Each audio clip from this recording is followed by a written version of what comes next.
Hello mga ka-journey! Nakarinig na po ba kayo ng pagkain na rice basalya? Ayan po ay isang Arabic food at napaka-nutritious niyan mga ka-journey.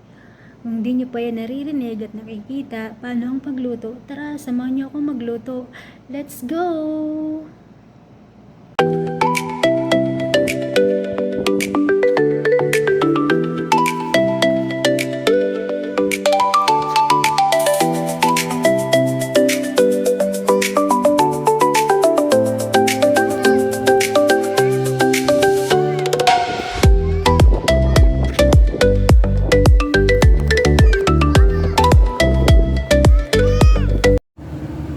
Hello mga ka-journey! For today's lunch is gagawa tayo ng rice basalya.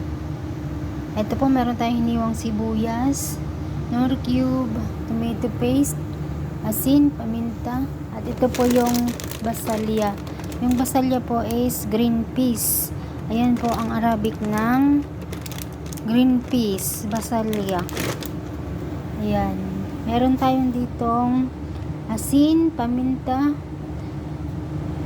onion powder, and garlic powder.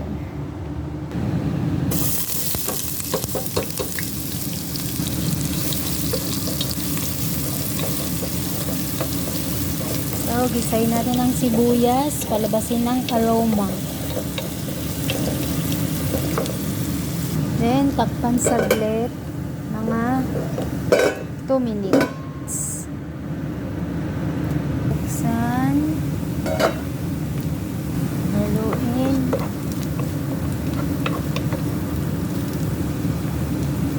Tomato sauce. 2 tablespoon ng tomato sauce.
Lagyan natin siya mga ka-journey ng pinagpakuluan ng karne para mas malasa, mas masarap ang sabaw mga ka-journey.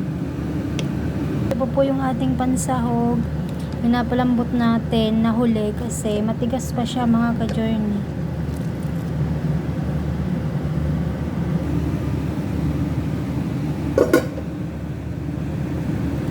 So, ilalagay na natin ang ating karne na ating pansahog, mga journey. Kasi malambot na siya. Pero,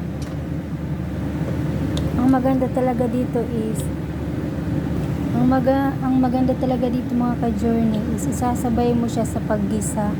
Hihintayin mong lumambot. Tsaka isabay sa paggisa. Pero yung sa akin, nahuli kasi, hinahabol ko po yung oras. Pasensya na mga ka-journey.